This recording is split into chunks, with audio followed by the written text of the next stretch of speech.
Radhe Radhe everyone. 19 अप्रैल 2026 को अक्षय तृतीया है। अक्षय तृतीया को आखा तीज भी बोला जाता है। शास्त्रों के अनुसार अक्षय तृतीया के दिन किया जाने वाला पूजा पाठ और दान अमर होता है, यानी वह अक्षय होता है। कभी भी उसका फल समाप्त नहीं होता है, पीढ़ी दर पीढ़ी हमें उसका फल प्राप्त होता है। इसीलिए अक्षय तृतीया के दिन आप दान जरूर करें और आप पूजा जरूर करें। आज की वीडियो में मैं आपको अक्षय तृतीया की पारंपरिक और संपूर्ण पूजा विधि बताऊंगी। तो देखिए, अक्षय तृतीया के दिन सुबह सुबह स्नान आदि करने के बाद हम जिस जगह पर पूजा करेंगे उस जगह को अच्छे से साफ कर लेंगे। आप चाहे तो गेरू से या लाल मिट्टी से या खड़िया से किसी भी आंगन को लीप सकते हैं। लीप कर चौका बनाकर आप यहाँ पर सुंदर सी रंगोली बनाकर चौक पूर सकते हैं। तो आपको चौक पूरना आता है तो आप चौक पूर लीजिए, और अगर आपको चौक पूरना नहीं आता है, रंगोली बनानी नहीं आती है, तो कोई बात नहीं है, आप यहाँ पर स्वास्तिक भी बना सकते हैं। स्वास्तिक या रंगोली आटे से या हल्दी से किसी भी चीज से आप यहाँ पे बना सकते हैं। अक्षय तृतीया के दिन अगर आप सुबह ये पूजन नहीं कर पाए तो शाम को भी आप ये पूजा कर सकते हैं। तो यहाँ पर देखिए, मैंने आटे से स्वास्तिक बना लिया है और चौक भी पूर लिया है। इसके बाद हमें चाहिए होगा एक कोरा घड़ा। नया घड़ा ले आना है, हमें उस पर स्वास्तिक बनाना है। उसके कंठ पर आप कलावा बांध दे। घड़े का दान इस दिन सबसे ज्यादा महत्वपूर्ण होता है। तो कोरा घड़ा लेना है हमें, उसे कंठ तक जल से भर लेना है। इसके बाद जो स्वास्तिक हमने बनाया है उसके ऊपर हम घड़ा रख देंगे और घड़े पर ढक्कन हमें जरूर लगाना है। कभी भी कलश को खाली नहीं छोड़ा जाता है। तो ढक्कन हमने लगा दिया है। अब देखिए, हम यहाँ पर लक्ष्मी जी को विराजमान करेंगे। तो थोड़े से गेहूं या चावल का आसन देकर हमने लक्ष्मी जी और गणेश जी को विराजमान कर दिया है। इसके बाद चारों कोनों पर हम 4 कलश रख देंगे। आप तांबे के, पीतल के या कोई भी कलश आप रख सकते हैं। मिट्टी के है तो मिट्टी के भी आप रख सकते हैं। अब जो भी कलश हमने लिए उनके ऊपर हम ऋतुफल रख देंगे। कोई भी ऋतुफल आप इनके ऊपर रख सकते हैं, और ऋतुफल नहीं है तो आप इनके ऊपर किसी भी पात्र में चीनी रख सकते हैं। यानी हमें कलश को खाली नहीं छोड़ना है, कुछ ना कुछ उसके ऊपर हमें जरूर रखना है। और जो मिट्टी का कलश है वह हमें दान करना है। बाकी जो 4 तांबे और पीतल के कलश रखे हैं वो घर पर ही रहेंगे। अगर आप अक्षय तृतीया के दिन कोई सोने या चांदी की चीज खरीद के लाए हैं तो आप उसे भी पूजा में जरूर रखें।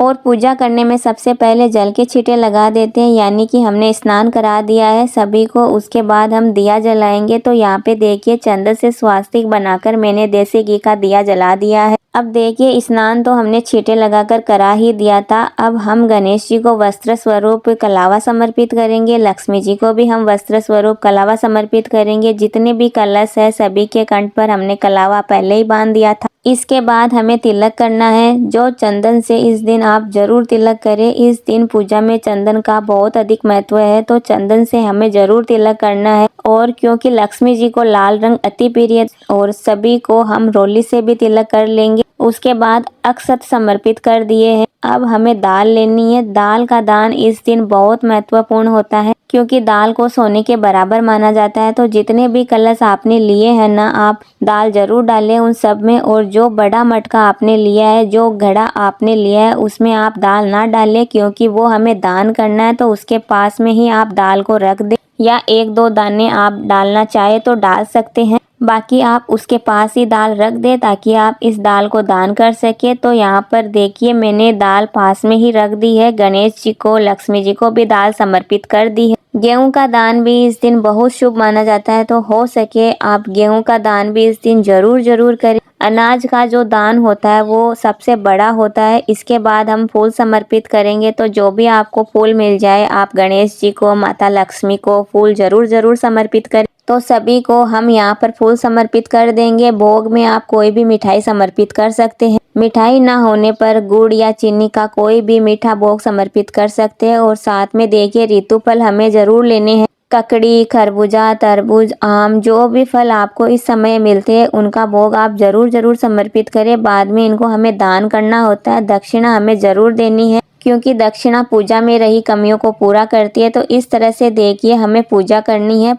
पूजा करने के बाद अगर आपने व्रत किया है तो 1 लोटा जल लेकर अलग से हम सूर्य देवता को अर्घ देने के लिए 1 लोटा जल लेना है। हाथ में चने की दाल ले लेंगे और फिर हम अक्षय तृतीया की व्रत कथा सुनेंगे। व्रत कथा का वीडियो आपको अलग से मिल जाएगा, क्योंकि अगर यहाँ व्रत कथा सुनाऊंगी तो वीडियो बहुत बड़ा हो जाएगा। व्रत कथा का वीडियो आपको डिस्क्रिप्शन में मिल जाएगा। अगर आपने व्रत नहीं किया है तो फिर आप इस पार्ट को स्किप भी कर सकते हैं। और कथा सुनने के बाद जो चने की दाल है वह हम गणेश जी को, लक्ष्मी जी को भी समर्पित करेंगे और जल के लोटे में डाल देंगे। इसके बाद फिर हमें करनी है आरती। तो सबसे पहले हम गणेश जी की आरती करेंगे, फिर माता लक्ष्मी की आरती करेंगे। बहुत ही प्रेम पूर्वक हमने आरती करनी है और आरती करने के बाद हाथ जोड़कर माता लक्ष्मी से पूजा में रही कमियों के लिए क्षमा याचना करेंगे और सदैव सदैव हमारे घर में वास करने के लिए प्रार्थना करेंगे। तो इस तरह से हमें अक्षय तृतीया की पूजा करनी है। पूजा करने के बाद जो कहानी सुनने के लिए हमने जल का लोटा लिया था ना, ये सूर्य देवता को हम अर्घ दे देंगे। तो बहुत ही सरल विधि से हम पूजा करेंगे।